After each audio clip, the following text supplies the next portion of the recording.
거침없고 막힘없이 사실만 새로 전달하는 신개념 고급 토크쇼 경인기자회견 시간 돌아왔습니다. 안녕하십니까? 네, 오늘도 이 몹시 바쁜 세 분, 몹시 고급진 세 분과 함께 시간 마련했습니다. 네, 자 오늘 너무 바쁜 세 분인데 일단 홍익정경연구소에서 이도영 소장님 나오셨습니다. 네, 안녕하십니까? 안녕하세요. 네. 자 오늘 얘기할 거리들이 되게 또 중요한 거예요. 우리 항상 중요한 것만 다루지 않습니까? 그렇죠. 예. 오늘 이제 생활 밀착형 토크에도 가깝습니다. 아주 중요한 정부 정책과도 물려 있고요. 일단 그래서 소개를 먼저 빨리 해드리고 이야기 나누도록 하겠습니다. 아니 근데 오늘따라 고급지다라는 표현을 왜 쓴 이유가 일단 다 긴팔을 입고 오셨어요. 예. 제가 볼 땐 넥타이를 다 하고 오셔서 그런 거 아니에요? 그것도 있고요. 예. 일단 두 분이 참 오늘 잘 예. 차려입고 오셨어요. 예. 지금 고급져요. 알겠습니다. 고맙습니다. 저희만 지금 너무 짧게 입었어요. 가을 하잖아요. 가을 패션 이미 넥타이. 감독도 밖에 내려앉혔고. 예. 가을 남자. 자, 좀 이따가 얘기할게요. 자, 소개부터 하시고. 자, 우리 또 맞은편에 인천투데이에서 김갑봉 기자님 나오셨습니다. 안녕하십니까? 네, 예. 반갑습니다. 예, 가장 이렇게 컨셉을 바꾸고 나오셨어요. 네, 가을 남자로. 예, 오늘 기대하겠습니다. 예, 무겁게. 자, 그리고 마지막으로 우리 부동산 6남매의 막내 박경훈 소장님도 나오셨습니다. 안녕하십니까? 네, 안녕하십니까? 예. 네. 소개 맞나요? 네, 맞습니다. 에이스예요, 에이스. 네. 예. 부동산 육남의 막내 맞습니다. 예, 네. 알겠습니다. 또 현장에서 아주 활발하게 활동하고 계시기 때문에 오늘 또 네네네. 긴급히 모셨고요. 네네. 나 소장님 때문에 오늘 주제가 네네. 이미 지금 예상이 됩니다. 네. 예, 모두들 아시죠? 네, 예. 부동산. 자, 오늘 이제 주제 VCR 먼저 보고 와서 얘기하겠습니다. 정부가 수도권 공공분양주택에 대한 사전 청약 계획을 확정 발표하면서 내년 하반기부터 저렴한 가격에 내 집을 마련하려는 무주택자들의 청약 전쟁이 본격화할 것으로 보입니다. 내년 7월부터 3기 신도시 등 공공분양주택 6만 호를 사전 청약을 통해 공급합니다. 말 그대로 오늘 이제 보신 대로 부동산 이야기를 다시 좀 해야겠습니다. 최근에 이제 수도권에서 전세 대란 이야기가 사회 문제로 크게 부각이 됐고요. 정부의 규제 대책, 이딴 규제 대책 이후에 나왔던 걱정거리들인데 일단 이 문제들이 있기 직전에 있었던 마지막 부동산 규제가 임대차 3법이었어요. 네, 맞습니다. 예, 일단 뭐 네네. 말부터 어려운데요. 설명부터 좀 듣고 시작하겠습니다. 소장님. 임대차 3법은 세 가지가 있습니다. 네. 일단 계약 갱신 청구권하고 그다음에 전월세 상한제 그리고 그 전월세 신고제 그리고 네. 계약 갱신 청구권 이렇게 세 가지로 나눠 볼 수가 있는데요. 여기서 가장 핵심은 네. 계약 갱신 청구권입니다. 계약 갱신 청구권은 서민 주거의 안정을 위해서 기본 임대차 기간을 2년에서요. 그 플러스 2년으로 해가지고 한번 계약을 하게 되면 4년 정도의 그 임대차 계약을 유지할 수 있게끔 하는 그런 계약으로 보시면 될 것 같습니다. 네. 처음에는 그게 예. 2+2가 아니라 예. 2+2+2. 네네네. 심지어는 네네네. 영원히 네, 그렇게까지 또 썼는데? 나왔었습니다. 네, 네네. 2+2로 최종 결론이 났죠. 지금 일단 우리가 시장의 반응이 네. 상당히 민감하고 걱정이 늘었다고 아까 오프닝에 네, 말씀드렸는데 맞습니다. 네. 이게 어떤 일들이 일어났는지 좀 이 자리에서 네네네. 얘기를 조금 먼저 해볼게요. 그 최근에 2+2 때문에 네. 뉴스에서는 세입자들과 집주인들 간 갈등이 많이 는 소식들이 있어요. 네네, 맞습니다. 어떤 일들이 좀 있었는지 각자 아시는 거 먼저 좀 들어볼까요? 제가 임대차 3법을 도입한 시행한 이유가 네네. 전세 대란, 세입자들을 위해서 만든 정책이라고 볼 수가 있거든요. 근데 실제는 그렇지 않게 되는 게 왜곡된 현상이 나타나는 네. 게 문제라고 할 수가 있습니다. 뭐 세입자하고 또 이제 집주인하고 이제 분쟁, 네. 아니 뭐 계약 갱신 청구권 행사하다 보니까는 당연한 권리로 2년 더 연장하겠다. 네. 근데 그 동안에 뭐 좋게 뭐 예. 전세금 전세금 올리지 않고 좋은 게 좋은 거라고 해왔는데 이제는 예. 서로 자기 권리 의무 예. 관계가 명확해진 거죠. 예. 그러니까 서로 자기 거 찾고 줄 거 예. 주고 받을 예. 거 받는. 예. 그러다 보니까는 이제 분쟁도 많아지고 예. 당초 세입자를 예. 위한 제도로서 일정 부분 임대인의 재산권을 뭐 제한한다는 네. 비판까지 받으면서 했지만 오히려 전세가가 이제 폭등하는 문제, 예. 뭐 여러 가지 부작용으로 예. 매물 잠김 현상이라든지 아마 크고 작은 문제가 생기고 있다 예. 볼 수가 있을 것 꺼리하는 같습니다. 것 같아요. 예. 그러니까 이 임대인들도 임차인들과의 2+2 이거를 내가 계약을 해야 되나? 차라리 그냥 그래서 계약을 안 하고 오히려 그냥 그 보류하는 상태. 예. 아예 그러니까 전세를 예. 내놓지 않고 예. 이 정부의 어떤 그 뭐 임기 끝날 때까지 관망하는 이런 분들도 계시고 또 미추홀구의 어떤 그 임대인들은 어떤 얘기를 들었냐면 아까 이제 계약갱신 청구권 말고 하나가 더 뭐냐면 이제 상한제잖아요. 전월세 상한제 5% 이내로 네. 묶었잖아요. 그러면 이제 5% 이내로 그 한정돼 있기 때문에 정부가 이제 때리는 만큼 이걸 어떻게 반영을 하냐면 자기네들이 이제 다른 방식으로 이제 네. 푸는 거죠. 임차인들 전가시키는 거죠. 그런 어떤 부작용도 좀 있는 것 같고. 네. 그런 것 같습니다. 부동산 규제를 조금 피해간 우리 저 실제로 계약 사례가 있으시지 않습니까? 우리 봉 기자님이. 예, 지금 이제 거주인에서 세입자 신분으로 지금 최근에 네. 바뀌셨는데 그 과정에서도 보신 게 있을 것 같아요. 저 이제 부평에 살다가 사실 저는 이제 6월달에 제가 네. 이 정부 발표가 있기 전에 네. 이사 갈 마음이 있어서 네. 이제 미추홀구로 회사 근처로 가까운 데로 가려고 타이밍이에요.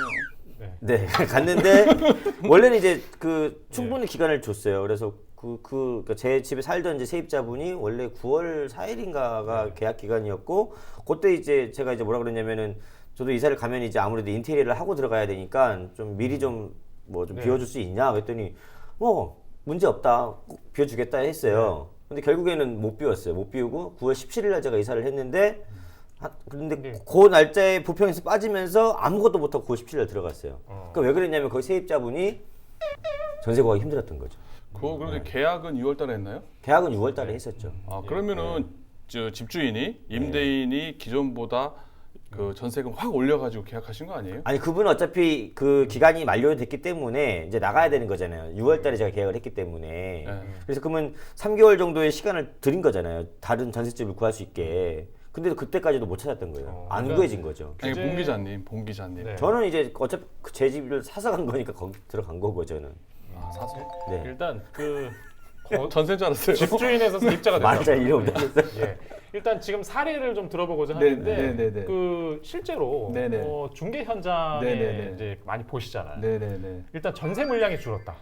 맞습니다. 확 줄었어요. 일단 임대차 3법에서 전세와 월세가 임대차 시장에 존재하는데요. 전 세계 유일무이한 그 대한민국에서 전세 제도가 있는데 네. 지금 임대차 3법이 서민 주거 안정을 위한다는 취지였지만 실제 현장에서는 그 전세 시장의 실종, 매물 실종으로 지금 연결이 되고 있습니다. 네. 지금 저희 최근에 8월 달에 인천 쪽 말고 김포 쪽에 대략적으로 8, 9천 세대 정도가 지금 동시 입주하는 아파트 단지가 있습니다. 예. 그래서 제가 3,500세대 아파트 단지에서 보통 그 정도 세대 수면 네. 10에서 20% 정도, 대략 한 20% 정도는 네. 전세 월세 물량이 나와야 되거든요. 네. 근데 지금 현재 3,500세대가 입주 시작한 한 달 만에 네. 거의 입주율이 60에서 70%까지 왔고요. 네.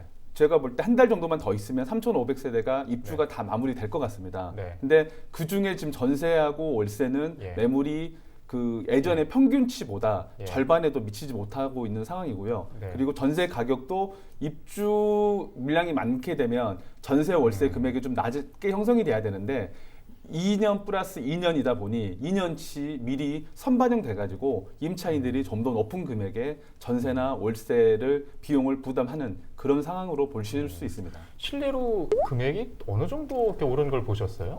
대략적으로 네. 지금 제가 느끼는 걸로는 네. 한 30-40% 정도는 올라와 있고요. 그다음에 제가 그 들은 거나 아니면 뉴스로 본 거는 거의 배 이상으로 오른 지역도 있더라고요. 예. 아니 배 이상 오른다고요? 네네네. 검암 검서 이제 그러니까 서구 쪽, 그러니까 서울에서 전세값이 이 거의 매매값 수준으로 네, 거의 네. 근접해서 올랐잖아요. 그래서 네, 네. 서울에서 그 전세를 구하기 어렵게 된 그 서울 서민들 네. 이분들이 이제 인천으로 많이 내려왔는데 주되게 인천으로 내려온 곳이 어디냐면 이제 공항철도가 편하잖아요. 네. 그래서 그 경서 아무튼 이쪽 서구 쪽으로 많이 내려왔고 그러면 그쪽만 그 품귀 현상이 일어나냐 그러진 않습니다. 인천 원도심들 있잖아요. 미추홀구나 이런 데서도 역전 현상이 일어났어요. 그러니까 예를 들어서 주안동에서 전세가 한 9천 안팎 하던 게 요 정부 발표가 있고 나서 어느 정도까지 올랐냐면 한 1억 2천 안팎까지 오른 거예요. 그러니까 대략 전세 자금이 한 3, 4천 올라 버린 거잖아요. 그럼 이거는 아까 얘기했던 것처럼 네네.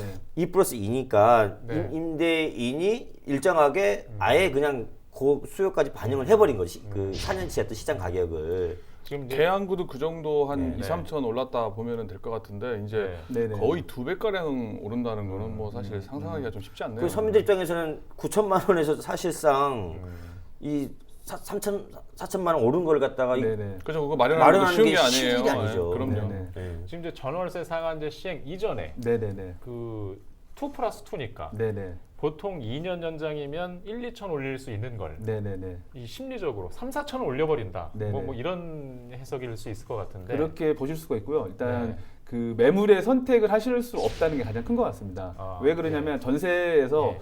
그 임대인 분들이 전세를 줄 바에 차라리 저금리 기조에 그럴 네. 바에 그럼 차라리 월세 전환하겠다라고 하시는 분들이 더 많다 보니까 예. 전세 순수 전세가 거의 지금 줄어들고 네. 실거주 또는 예. 월세로 지금 전환되고 있는 상황으로 보실 수 그건 있을 여러 것입니다. 가지 이유가 네. 있을 거예요. 아까 저금리 때문에 네네네. 그냥 월세로 전하는 것도 네네네. 있지만 뭐 심지어 코로나19로 인해 가지고 그리고 또 계약갱신권을 청구했기 때문에 그 전세 매물 자체가 이제 줄어드는 네. 문제도 발생할 예. 수 있다 볼 수가 있기 때문에 예. 뭐 여러 가지 이유로 지금 전세 매물이 그냥 일단- 절벽 상태라고 볼 수가 있는 그러니까 거죠. 일단 정부에서 의도한 방향이잖아요. 지금 물론 과정에서의 문제인 것 같은데. 의도한 방향이 아닌 것 같은데 좀 그러니까 잘못 이게- 찍은 것 같아요. 그러니까 실거주가 늘고 있다는 입장에서. 그럴 수 있고 서민 주거를 안정을 시키자라는 취지인데 시장에서는 지금 그 질서가 그러니까 네. 왜곡되다 보니까 지금 서민 네. 그러니까 집을 실제 구하시는 분들이 굉장히 혼란스럽고 그다음에 그 주거 비용이 좀 더 임차 부담을 더 하게 돼 있는 상황이죠. 제가 하는 언론 보도에서 네. 임대차 3법 발 미친 전세값 네. 이런 기사도 봤는데 이게 정부가 의도한 거라고 보기는 좀 어렵다고 봐요. 전세값이 폭등한 건 당연히 이제 우리가 네네. 문제라서 이 이야기를 하고 있는 건데 네네네. 약간 이제 실거주율이 네네. 굉장히 높아졌다는 얘기를 들으니까 네. 이게 장기적으로 볼 때는 네.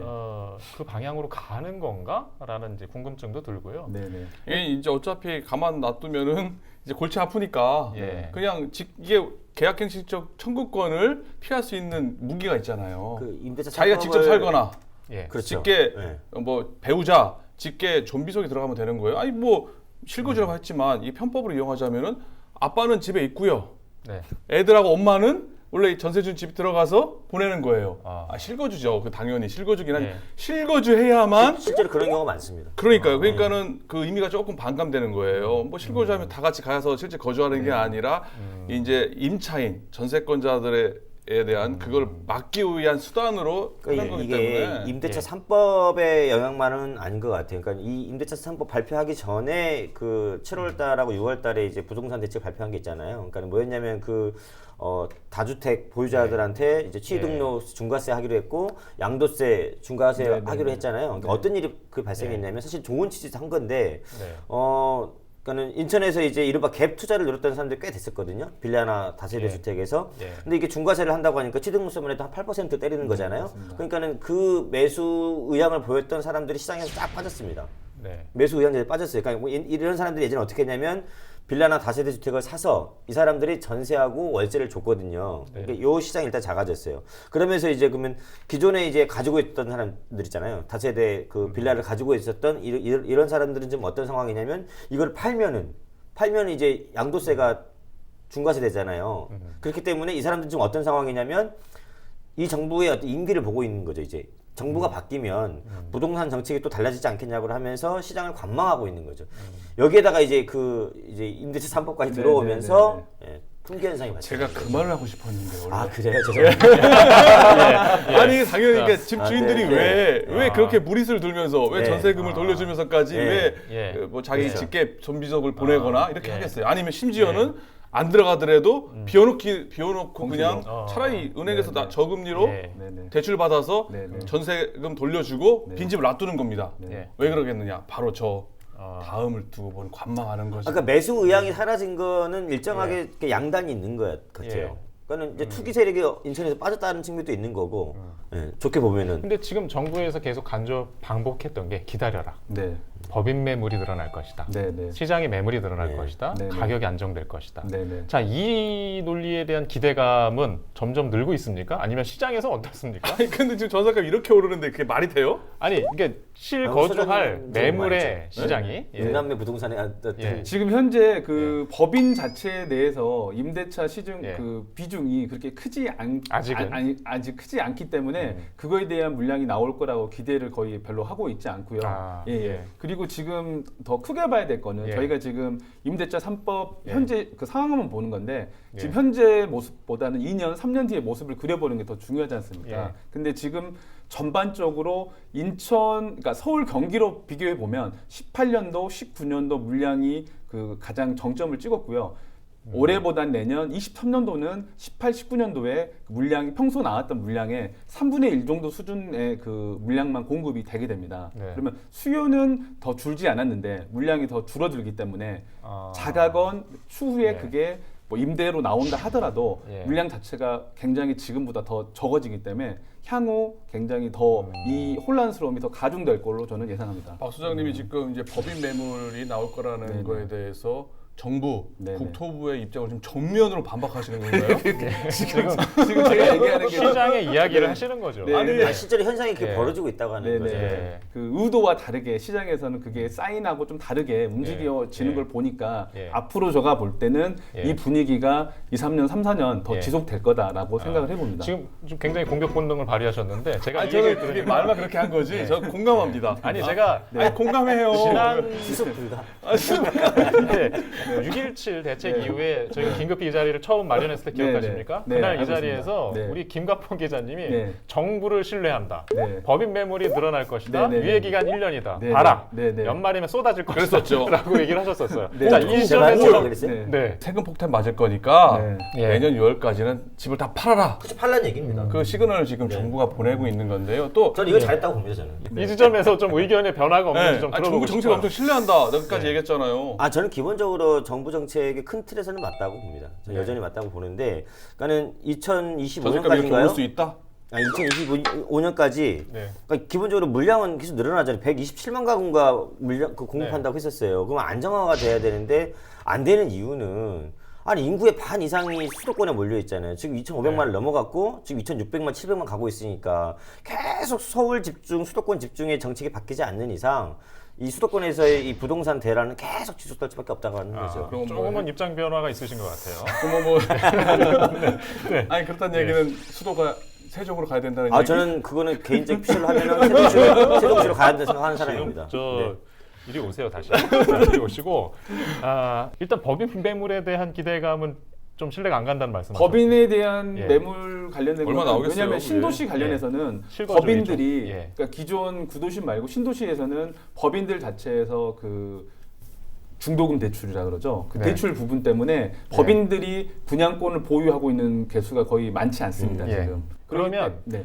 다주택자가 내놓는 물량이 네네. 이제 쏟아질 것이다. 다주택자들이 갖고 있는 물량 자체도 네. 그 뭐 임대차 시장에 그러니까 향후 입주 시점 때 물량이 많이 나올 거로 이렇게 많이들 얘기를 하시는데 네. 제가 지금 현재 네. 그 17,000세대 물량이 나옴에도 불구하고 전세값이 이 정도면 하락 또는 굉장히 네. 많이 그 혼란스럽게 전세 매물 소화가 안 돼야 되는데 예. 지금 가격은 가파르게 올라가고 있고요. 그다음 매물은 없는 상황입니다. 지금 아하. 현재로서도 그러는데 내년 내후년에 검단 신도시가 일단 물량 자체가 18,000세대 정도 입주 준비 중에 있는데 그 물량이 나온다 하더라도 제가 볼 때는 전혀 그 패닉 상태가 되거나 그러진 않을 걸로 봅니다. 제가 볼 땐 그거를 기대하기는 어렵다. 전세 네. 물량이 나오는 걸 기대하는 뭐 여러 가지 경우의 수를 네네. 따져보는 거는요. 네네. 뭐 좀 아닌 것 같다 생각이 드는 이게 게 변수가 너무 많아요. 개발 계획들도 보면 이제 네네. 연말 이후에 뭐가 쏟아질 것들이 수도권에 계속 있잖아요. 네, 맞습니다. 인천과 네네네. 일단 뭐 현실이 안 이야기- 맞잖아요, 현실이. 네. 철도 얘기부터 해서 네네. 일단 시장이 녹록지 않군요. 그러니까 관망세가 계속 많아요. 그러니까 검단, 검암 여기만 그런 게 아니고 네네네. 동구, 미추홀구 이런데 그 구도심, 원도심에서도 다주택 보유자분들이 꽤 있잖아요. 몇 채씩 가지고 있는 분들, 그러니까 부동산 일을 하시는 분들이 있는데 네. 이분들이 전반적인 정서가 뭐냐면 관망입니다. 그러니까 네. 안 팔아요. 그러니까 이 정부가 끝나고 나면 어떤 달라진 정책에 의해서 그리고 지금도 집값이 계속 조금씩 오르고 있으니까 오를 것이라고 하는 기대감을 가지고 있기 때문에 네. 안 내놓는 경우가 많습니다. 좀 더 지켜보자.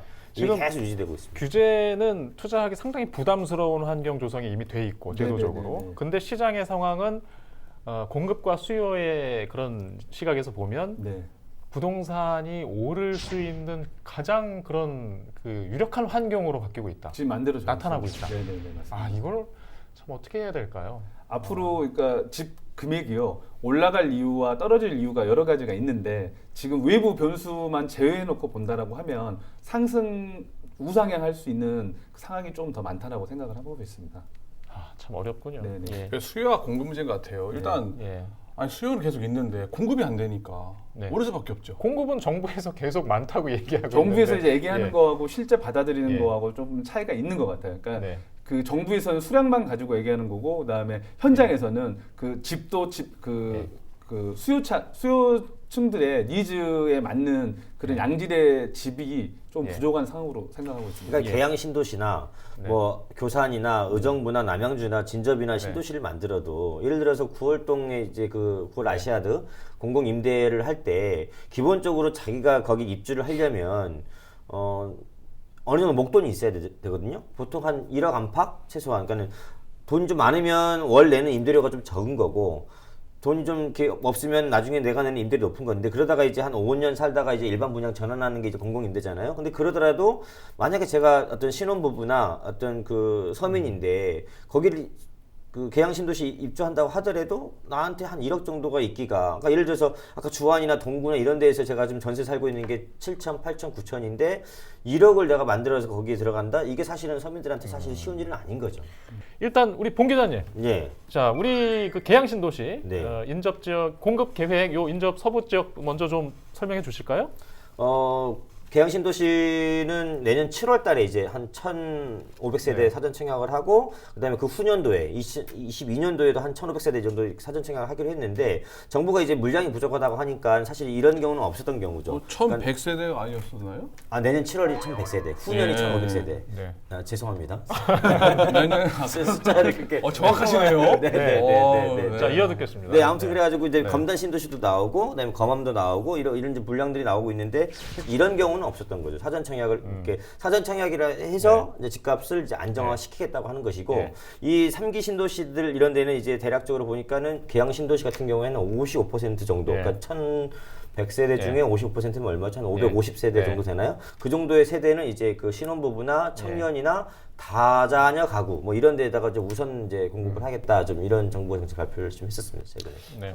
지금 그 계양 신도시 같은 경우는 55%라고 말씀하셨는데요. 일반적으로 내년 3만 세대, 그 후에 3만 세대, 총 6만 세대에 대한 이게 공공 분양 개념이기 때문에 거기 한 85% 정도는 아까 말한 특별 공급을 할 계획으로 지금. 획기적인 아주 그 이례적으로 볼 수 없었던 그런 공급 계획을 발표했는데, 자, 뭐 바로 인접 지역에 대장 신도시도 있어요. 마찬가지로 뭐 공급 규모가 적진 않고 더 많습니다.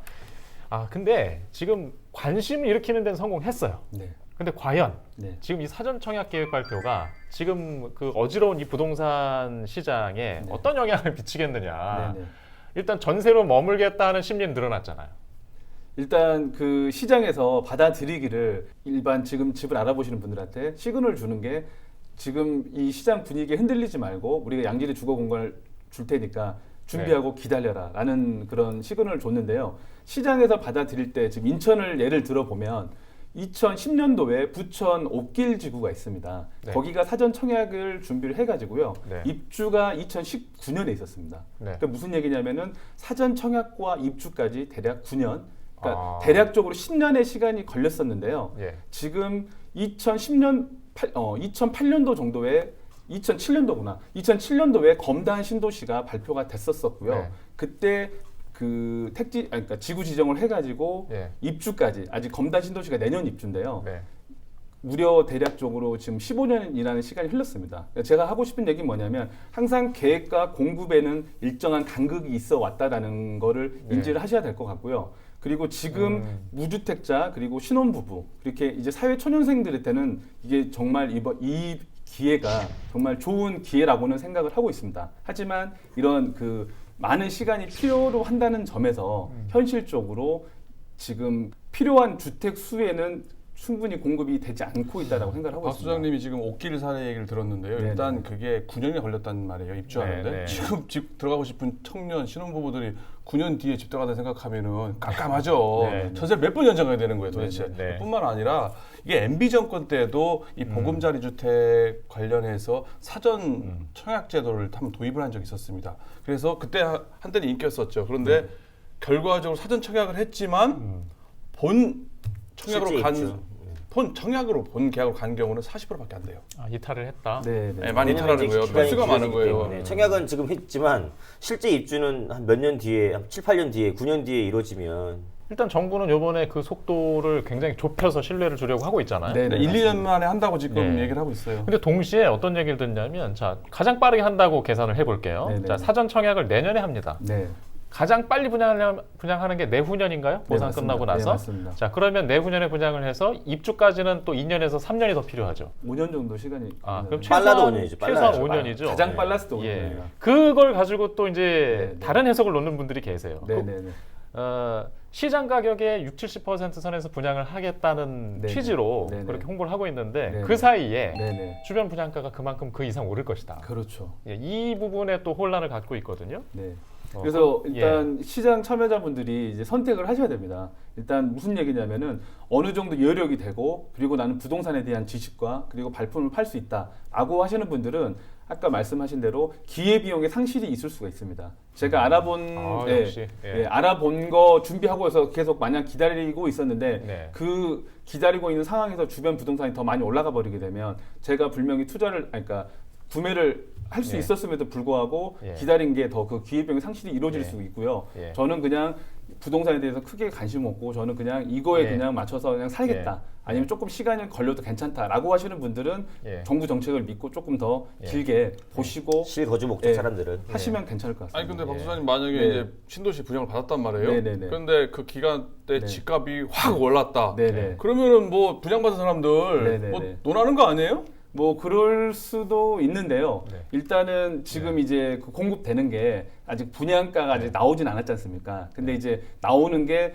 그 분양가 상한제 지역에서 주변 시세 대비 대략적으로 보면 5억이라 그러면 한 4억 정도 기준 선에서 나올 수 있을 것 같습니다. 근데 네. 그러니까 정부 정책의 의도는 이제 그런 건데요. 네. 인천을 예를 들면 그 평균 인천에서 필요로 하는 주택 그 수요가 있습니다. 일단 300만 인구의 2010년부터 지금까지 매년 2만 세대 정도 물량 공급이 이루어져 왔었거든요. 근데 그게 조금 더 많을 때도 있고 적을 때도 있지만 300만 인구에서 15,000세대 정도가 평균적으로 인천에 필요한 주택 수다라고 계산을 해보면 앞으로 나오는 뭐 부천 대장이나 인천 계양 나오는 아파트 자체가 그렇게 많은 물량이 아니라 지금 시장에 큰 아니, 영향을 말씀 주기 잘하셨는데. 힘든 물량으로 네. 보실 수 있습니다. 이제 인구가 네. 300만인데 네. 네. 그 계양 신도시에다가 1,500세대 들어간다고 쳐봐요. 네. 전세 시장이 안정되는 게 뭐 주택 시장이 안정되는 게 말이 됩니까? 예. 일단 네. 여기서 소장님 자꾸 따지는 거예요. 지금 소장님은 네네. 지금 정부에서 나오신 분이 아니에요. 네. 일단 지금 상황이, 설명을 예, 상황이 시장을 좀 해석해주고 그런 것 계시고 같습니다. 네. 일단 초질 물량이 너무 부족해요. 초질과 기본적으로. 지금 그 수요 공급의 우려로 네네. 이 설명을 해주고 계세요. 네네. 또 네. 근데 사실 필요하다고 저는 봐요. 저 맞습니다. 저도 생각은 맞다고 예, 생각합니다. 필요하는데 이제 시장 가격 이게 이런 공급책이 지금 혼란한 시장의 가격들을 끌어내리면 좋겠는데 네네. 앞서 있는 시장 가격이 지금 공급하는 물량을 나중에 끌어당길 것 같아요. 그럴 수 있는 예, 분위기. 지금 아까 그걸 지적하신 예, 거잖아요. 예, 확 예. 올릴 것 같다는 게. 맞습니다. 네, 맞습니다. 예, 그런 길로 가기를 네. 참 걱정하고 있습니다. 네, 네. 가는 게 우려됩니다. 네, 예. 네. 그게 이제 패닉 바잉 현상을 그리고 이제 그 집 이번에 못 사면 못 살 것 같다는 이런 걸 안심시키는 용이지 이걸 네. 가지고 궁극적으로 근데 안심이 안 되잖아요.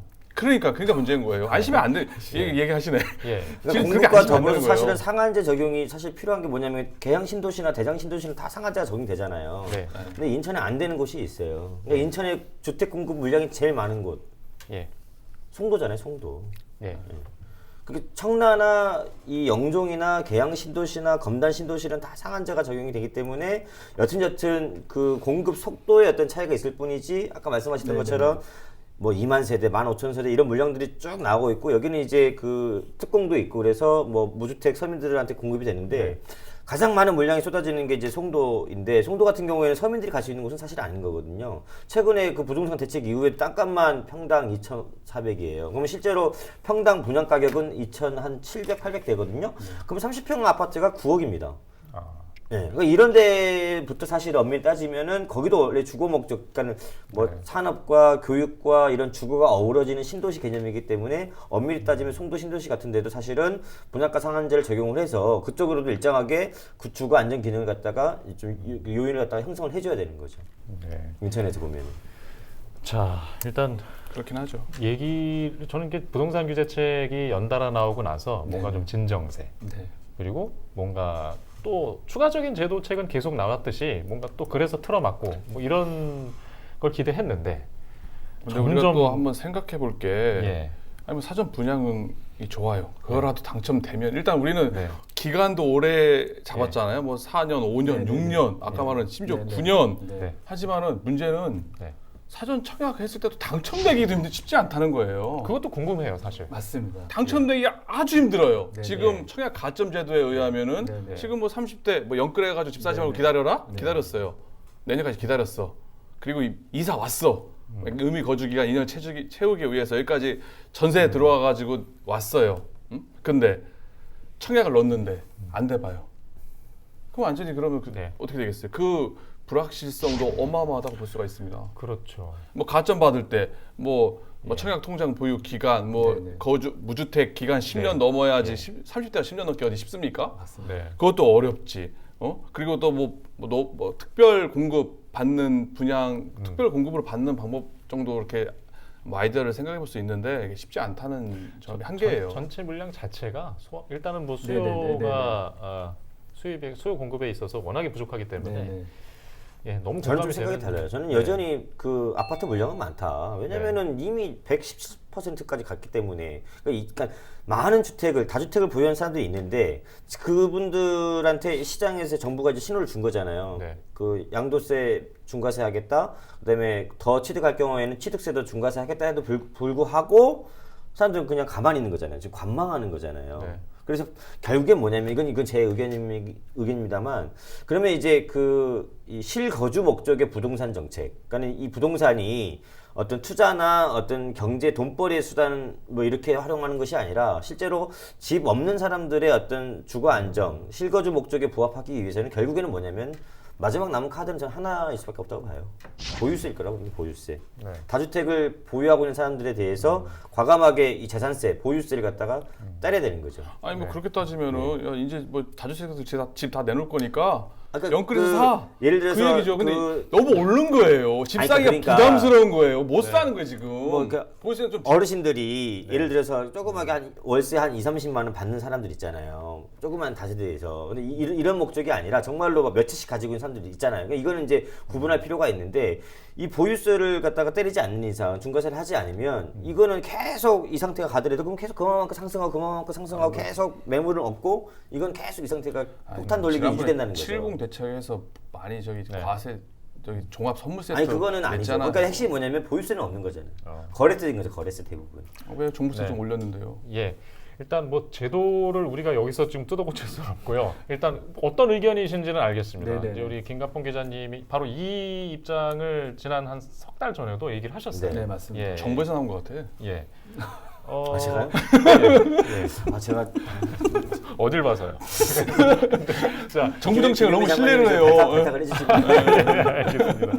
하여튼 큰 전체적인 방향에는 너무 동의해요. 네네. 보유세에 동의합니다, 대한 저도. 압박을 네, 늘려서 그럼요. 그렇죠. 시장에 네. 실거주 물량을 내놓게 하는.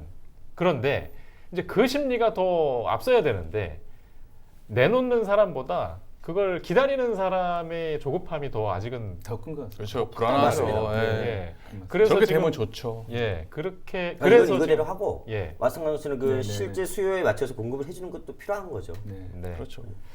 자 그러면 일단 알겠습니다. 지금 우리가 뭐 예단할 수는 없지만 그 지금 상황에서 이 사전 청약 물량을 기다리는 무주택자들 네네. 또 특별 공급을 기다리는 또 젊은 세대들 네네. 사전 청약을 어떻게 기다리는 게 좋을까? 네. 또 그 유리하지 않다고 스스로 판단했을 때는 또 그 다음에 어떤 차선책을 네네. 갖고 있는 게 좋을까? 이거 너무 어려운 질문인가요? 오늘부터 지금 정부 정책이 어떻게 지금 나왔는지 조금 더 그 세심하게 좀 알아볼 필요가 있다라고 생각을 하고요. 그리고 그 3기 신도시 그리고 사전 청약 제도에서 내가 지금 현재 거주하고 있는 곳에서 어느 현장에 있는지 그리고 그 현장에 직접 가서 방문을 해보시고요. 네. 그 부동산에 대한 기본적인 그 발품을 팔아보시고 두 번째로 청약 네. 청약홈에 가시게 되면 그런 기본적인 정보가 다 있습니다. 그래서 알람 신청을 꼭 해서 청약이 나오게 되면 네. 미리 그 사전에 예. 알 수 있게끔 예. 미리 그 해놓으시고요. 예. 그 다음에 그 다음 방법으로는 청약이 굉장히 당첨되기 어렵습니다. 그래서 네. 한 번은 안 된다 치더라도 세 번의 기회가 있으니까 네. 떨어지더라도 자꾸 네. 이렇게 한번 시도해 보는 거. 예. 그리고 가족분들에게 네. 이런 상황을 알리고 주변 분들이 도움을 받을 수 있는 그렇게 그런 방법을 선택하면 좋을 것 같습니다. 이게 만일에- 좋은 것 같아요. 아까 그 말씀하셨던 청약 알림이 서비스 있잖아요. 예. 국토부 그러니까 포털 사이트 뭐 다음이나 네이버나 어디서나 검색하면 되거든요. 그 3기 신도시 홈페이지가 있어요. 네. 거기 가면 이제 신청을 하면 돼요. 청약 알림이 서비스가 있거든요. 그럼 내가 이제 어디 살고 있으면 저한테 알려줘요. 문자로 네. 그 청약 관련 정보를. 일단 오늘 일단 이야기 여기서 정리하고요. 네. 그리고 또 이어지는 이야기 준비해서 집중적으로 얘기하는 시간 마련하겠습니다. 자, 정리할 시간입니다. 자, 이름하여 오자정리 코너입니다. 앞에 너무 중요한 이야기 저희가 두서없이 얘기해서 뭐 시청자분들께 죄송합니다만 그래도 정리하는 시간을 갖고 좀 넘어가야겠죠? 두서가 없긴 없었죠. 예, 아니 그만큼 뭐 많이 어지럽고 걱정이 네. 되고 화가 나는 상황이니까 우리가 그렇게 얘기했죠. 예. 하지만 그래도 차분하게 정리해 주시기 바랍니다. 자, 오늘 그 김갑봉 기자님 의견부터 먼저 물어볼까 해요. 네. 예, 오늘 컨셉을 아주 가을 남자로 잡고 왔기 때문에 네, 좀만 기다리세요. 아, 자, 가을 이름하여? 가을 타느라. 이름하여 정리는 해줘야 돼요. 자. 정리는 오자정리는 공공임대 더. 저는 이제 이 예. 서민 주거 안정을 위해서는 예.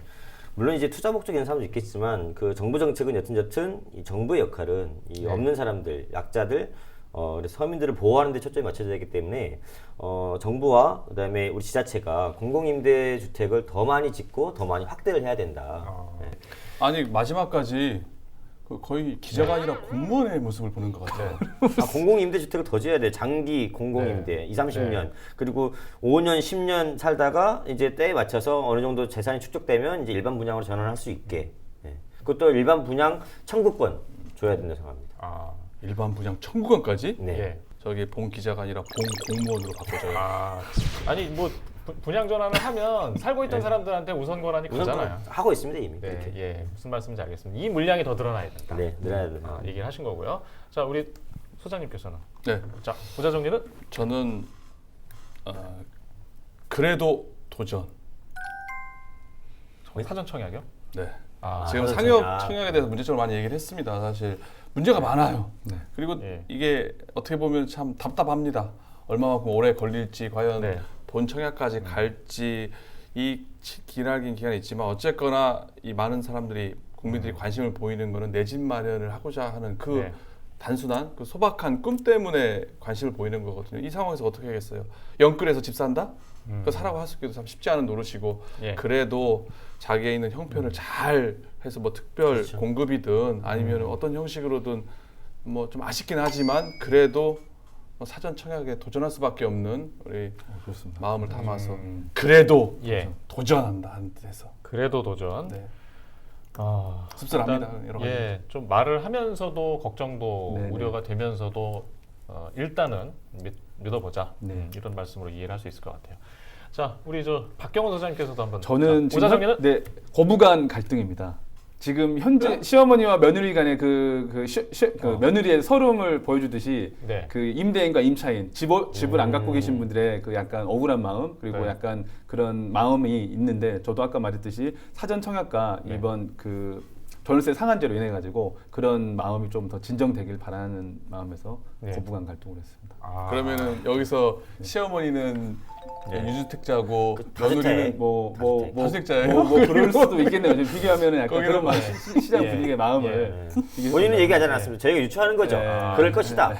이게 참 어려운 저는 시어머니는. 저는 이제 세입자냐 시어머니는 집주인이냐는 그 생각을 정보일 수도 했어요. 있습니다. 네. 이게 그럴 수도 있겠네. 이게 부부간 갈등은요. 네. 가정법원에서 어떤 결정을 지을 수 있지만 고부간 갈등은 이게 거기서도 안 되는 거잖아요. 네, 네, 네. 그만큼 어려운 게 네, 아닐까 네. 싶어요. 어렵더라고요. 예. 어렵죠. 네. 자, 공공임대도 그래도 도전, 고부간 갈등. 자, 선택을 하고 마무리하도록 하겠습니다. 자, 하나, 둘, 셋. 굉장히 더 민망하네요. 그래도 도전. 사실 이게 엄연히 다른 얘기거든요. 네, 네, 네, 네. 예. 왜냐하면 분양 물량을 기다리는 영끌 세대에 한 어떤 메시지일 네. 수도 있고요. 그리고 공공임대도는 아예 분양 시장 물량보다는 임대 물량 시장으로 해서 주택 가격을 안정화하는 게 더 우선 아니냐라는. 자, 오늘 저희가 시장의 상황을 조금이나마 좀 살펴서 알려드리려고 했던 시간이었습니다. 아마 오래전에 이 반응과 현상들이 더 복잡하게 진전이 될 것 같습니다. 그래서 또 이 세 분 또 현장에서 듣고 접한 이야기들 다시 한번 마련해서 이야기 드리는 시간 준비하도록 하겠습니다. 오늘 시간은 여기서 마치겠습니다. 시청해주신 여러분 고맙습니다.